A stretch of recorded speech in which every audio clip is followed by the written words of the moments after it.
Welcome back, everyone, to Searching for Faith. If you're new here, I'm Tracy, and I'm so glad that you found my channel. If you love things all Bible study related, then definitely consider hitting that subscribe button, as we would love to welcome you to come along with us on our spiritual journey to rediscover our faith in our Christian God and discover who God is. So I hope you consider subscribing.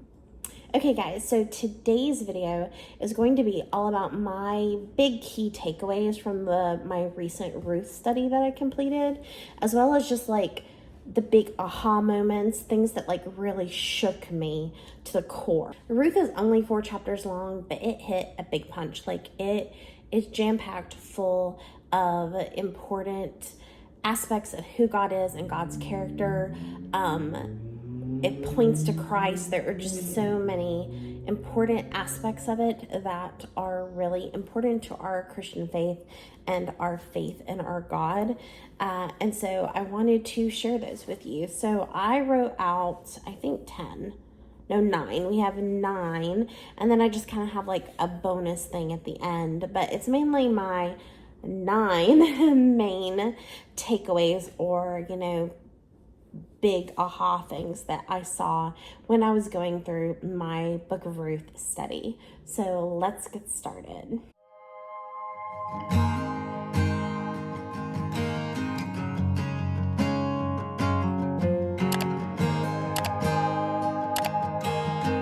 Okay, so the first one is pretty straightforward. It's really a quote. I did the Daily Grace Co. study that helped me go through the Book of Ruth, as well as I just did like my own in-depth study using my study Bibles and commentaries and things. But one of the quotes from the beginning of the Daily Grace Co. study was that God's providential grace is the unseen character in the Book of Ruth. And that was just one of those big things that hit me. That it's not just a love story. It's not just a story of a mother who lost her family and whose daughter-in-law went home with her, and then she decided to play matchmaker, and there was a love story. Like, you could like overly simplify it and just see it as kind of like a Hallmark story. Like this mother who's lost everything, who's grieving. She decides to go home, but her daughter-in-law goes home with her. Her daughter-in-law moves in with her.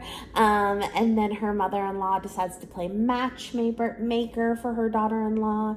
And her daughter-in-law like takes a job and gets noticed by her boss. And then they fall in love. And yeah, like it could, and at the end, like happily ever after, they have a baby, like all is well with the world. Like you could see it as this like just very like at its core overly simplistic like love story, right? But it is so much more than that. And there is this overarching theme of God's providential grace throughout the Book of Ruth, and it is pointing to that. So that gets me to my second point, which is the theme throughout the book of the Hesed love of God. This is a word, it's a Hebrew word that's found, I think, in 246 places, so almost 250 times in the Old Testament, historically speaking, like throughout the Old Testament.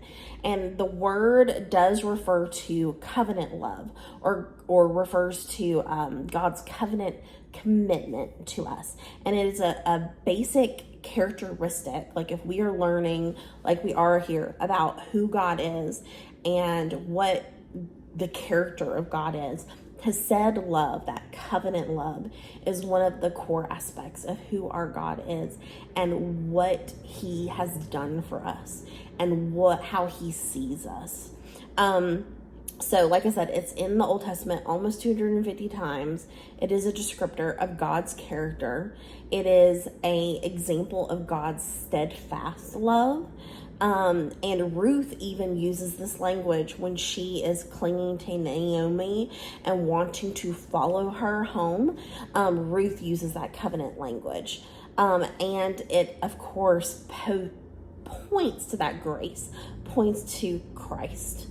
All right, getting to my third point is that Boaz is Rahab's son. So that was really an aha moment for me. So, like, one of the big things that I learned is that, did you know that there are only 3 women mentioned in Jesus's genealogy in the first chapter of Matthew, aside from Mary, of course. And those 3 women are Tamar, Rahab, and Ruth. And Tamar's story is kind of like separate, because it's kind of hard to read Tamar's story and be like, why are we including this in Jesus's genealogy? Because she's the one who kind of deceived her father-in-law into having relations with her so that she could get pregnant and carry on the line. But God saw what Tamar did as, like, it was a very bold thing, but by doing it, she ensured that she was carrying on that family line, which led all the way to Ruth and Boaz, and led all the way to David, and led all the way to Jesus. So she, like, made that happen. So, I mean, I guess that's one of the things that, like, I see that she did what she needed to do to continue on that family line.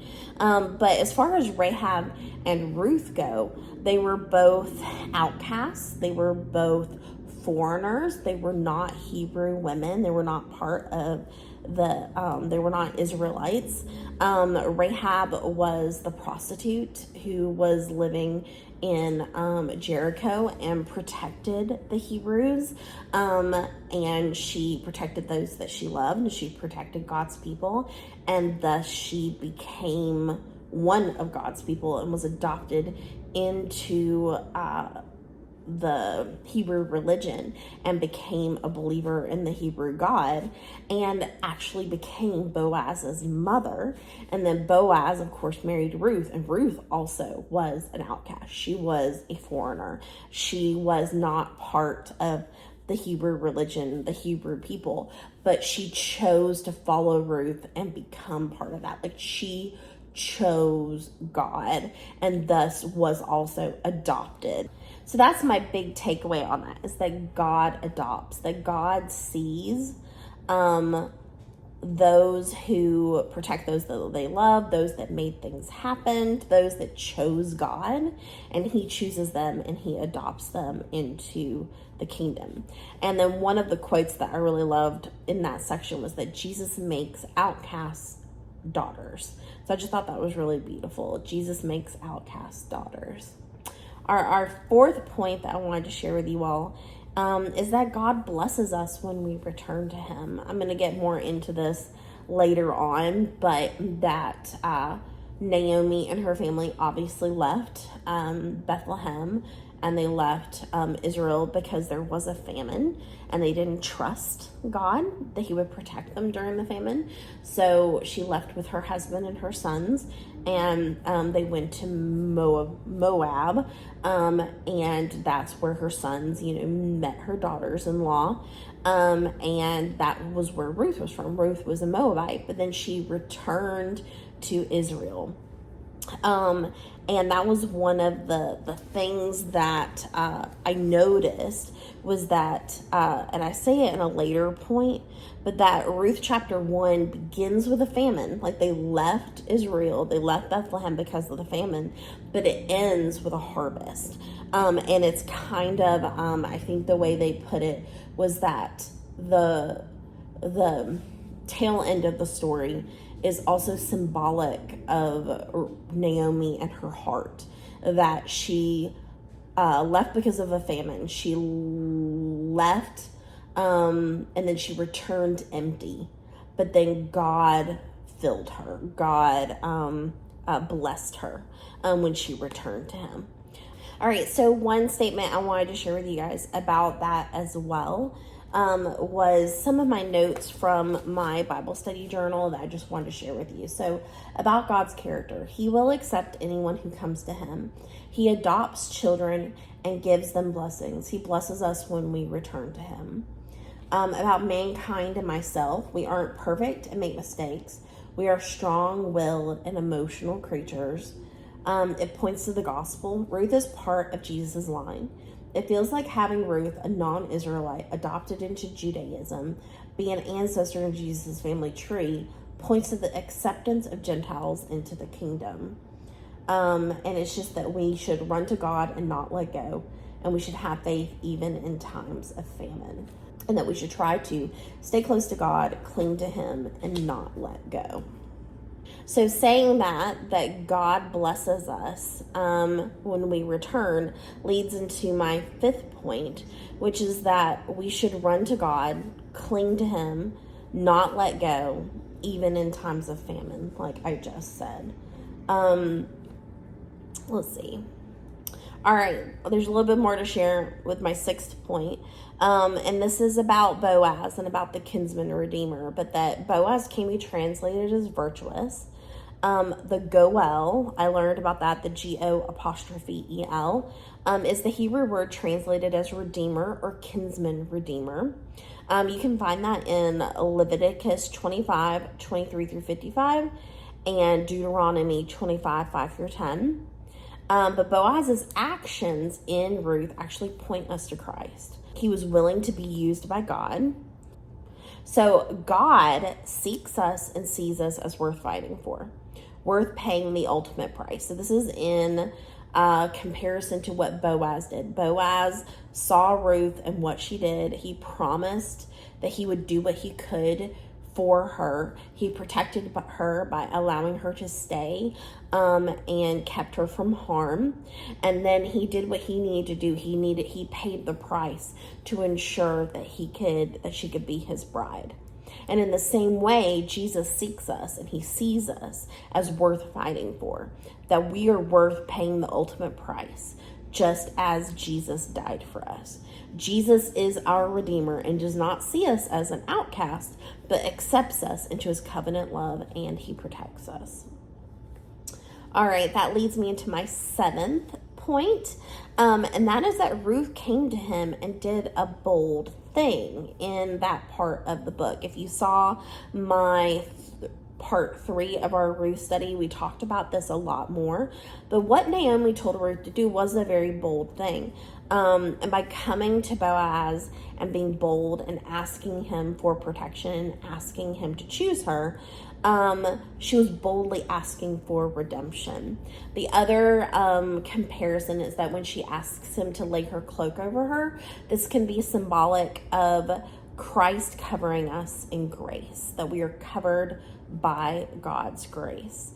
And then that was also another thing that, now this isn't like for sure, like we don't have proof of this, but some scholars believe that the Proverbs 31 woman described at the end of Proverbs may have actually been Ruth. I also found that interesting. All right, my eighth key takeaway is this quote also from our Daily Grace Coast study, but it says that we live with a glimpse of the full restoration to come. So we saw what happened to Naomi. We saw that she was also redeemed, that she was filled, and that she was restored by the end of the book. And that example of her restoration is an example of just like that glimpse of what the full restoration is to come for all of us. So that leads me to my ninth key takeaway, my ninth point, which was the biggest one for me, honestly. And like I said, I already shared with you that at the beginning of chapter 1 in Ruth, it begins with a famine and the end ends with a harvest. And that we sometimes have to be emptied to be able to be filled.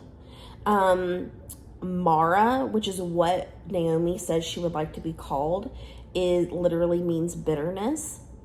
And so my biggest takeaway with this whole book when I was reading is that when I was younger, I did read Ruth as more of a love story. It's just this beautiful love story. And I enjoyed reading Ruth when I was younger. But I always put myself in Ruth's shoes. I am choosing God. And I do still see part of myself in Ruth. But my biggest like aha with this whole study of the book of Ruth is that I'm not Ruth, I'm Naomi. And I don't know if it's my age or my life experiences, but and I'm going to read what I wrote in my journal to you, but I came from a place of jadedness, of bitterness. I was empty and lost, and I returned to God. So that was like, just like my big, like, wait a second. I'm Naomi. So bitterness can prevent us from seeing what God is doing. Jesus brings beauty from our brokenness. He grants us dignity and is our protector. That's another quote from the Daily Grace Co. Jesus brings beauty from our brokenness. He grants us dignity and is our protector. Even when we've been broken, God has not forsaken us. Even in our bitterness, he seeks us and wants to redeem us. And he brings good out of our brokenness. So what I wrote in my journal is I feel like this is the story of my life. Asking God why he allowed so many bad things to happen to me. I think sometimes I focus so much on the negatives that I forget to see all the blessings. Instead of focusing on my past, I choose to look ahead to what God has in store for me. We get caught up in the pain of heartache and loss can be all-consuming sometimes. We forget that God is still right there with us in the midst of the storm. He's still holding us tight. So the last question in my study journal was, what do you need to empty your heart of and lay down at his feet? And I said to continue to pray and ask God to empty me of the bitterness and pain of my past. Read his words and meditate on them. Fill my heart and mind with his words and his promises. I'm going to repeat that even when we've been broken, God has not forsaken us. Even in our bitterness, he seeks us and wants to redeem us. He brings good out of our brokenness. And one of the things that all of this just kind of like reminded me of was that idea of that God brings beauty from pain. And there's actually a song, I don't know, if y'all are my age and you listen to and you've been a Christian since you were like a teen, preteen, then you probably, so if you were like a Christian in the late 90s, 2000s especially, then you were probably aware of the Christian group called Super Chick. And Super Chick actually has a song called Beauty from Pain. And I wanted to read some of the lyrics to you guys. So this is the song lyrics from Super Chick's Beauty from Pain. I will link to it on like the Spotify link to you guys, or maybe I'll put like a link to like the lyric video or music video, I'm not sure, but I'll link something below if you'd like to listen to the song. The lights go out all around me, one less candle to keep out the night, and then the darkness surrounds me. I know I'm alive, but I feel like I've died. And all that's left is to accept that it's over. My dreams ran like sand through the fists that I made. I try to keep warm, but I just grow colder. I feel like I'm slipping away. After all this has passed, I still will remain. After I've cried my last, there will be beauty from pain. Though it won't be today, someday I'll hope again. And there will be beauty from pain. You will bring beauty from my pain. My whole world is the pain inside me. The best I can do is just get through the day. When life before is only a memory, I wonder why God lets me walk through this place. And though I can't understand why this happened, I know that I still will when I look back someday. I know that I will when I look back someday and see how you brought beauty from ashes and made me as gold purified through these flames. After all this has passed, I still will remain. After I've cried my last, there will be beauty from pain. Though it won't be today, someday I'll hope again, and there will be beauty from pain. You will bring beauty from my pain. Here I am at the end of me, trying to hold to what I can't see. I forgot how to hope. This night's been so long. I cling to your promise. There will be a dawn. After all this has passed, I still will remain. After I've cried my last, there will be beauty from pain. Though it won't be today, someday I'll hope again, and there will be beauty from pain. You will bring beauty from my pain. So that was kind of like my 10th, if you want to call it, point, was that it just reminded me of that song. And it was just, I guess, I feel like as a woman, in my 40s, I have had my fair share of hurt and heartache and loss and grief. And I know I'm not alone. I know many of you have had lots of things. Like maybe you've suffered abuse. Maybe you've suffered loss. Maybe you've suffered infertility. You've had some sort of pain and hurt in your past. And it's really, really hard to, one, not blame God, and two, not become jaded, broken, and empty. And I just want you to know that even though in those dark places you feel alone, you feel empty, and you're broken and brokenhearted, you feel like God has deserted you. He hasn't. I just want you to know that He's still there. I want you to cling to Him with any ounce of strength that's left within you. Cling to God and remember that you are precious, you are worthy, and that He paid the ultimate price for you. Okay? So I want you to know that you may feel empty now, but God is going to fill you up. He is going to remind you that He's there.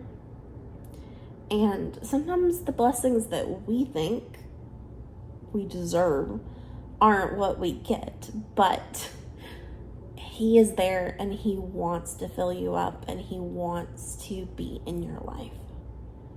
So I just want to remind you, whatever you're going through, whatever you have been through, that you're not alone.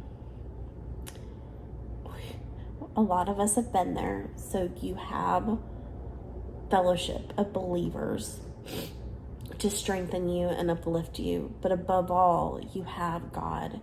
You have God's love. You have God's redemption.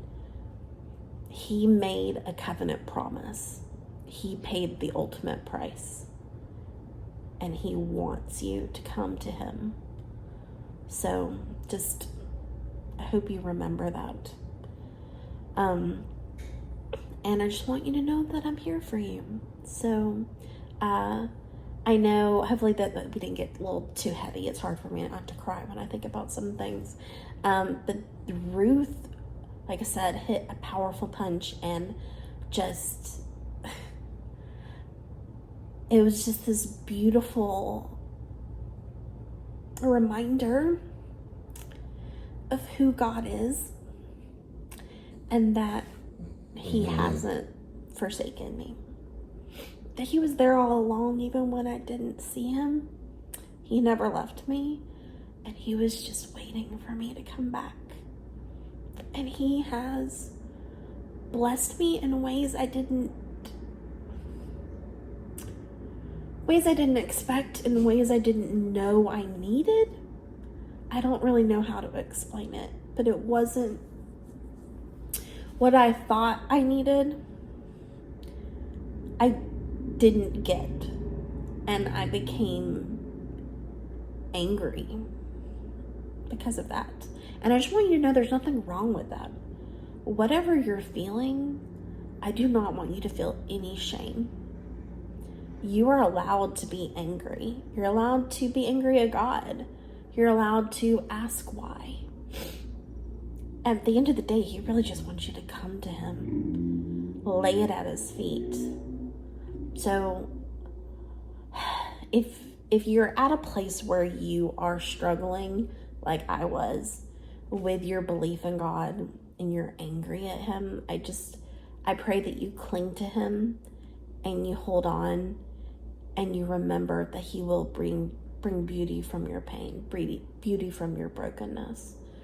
He will fill you up.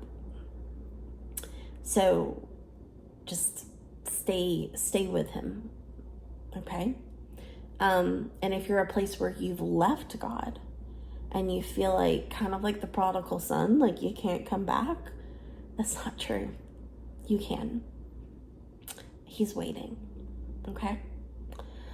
So, I hope you guys enjoyed this video. I hope you, those who needed to hear it, heard it.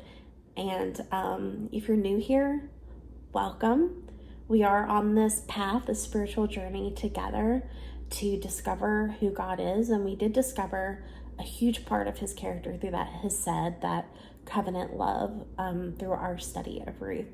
So I just thought that was just a big, beautiful aspect of God's character, and it really, really blew me away learning about God in that way. So if you would like to continue to follow along with us, like I said, please consider hitting subscribe. It's like the small things, hitting that like button and that subscribe button. It's such a small thing to you, but it means so much to me and my channel. It really helps these messages get pushed out to more people so that more people can find it. So I appreciate you hitting that like button as well if you liked this particular content. And like I said, if you'd like to follow along and see more from me, then also consider hitting subscribe.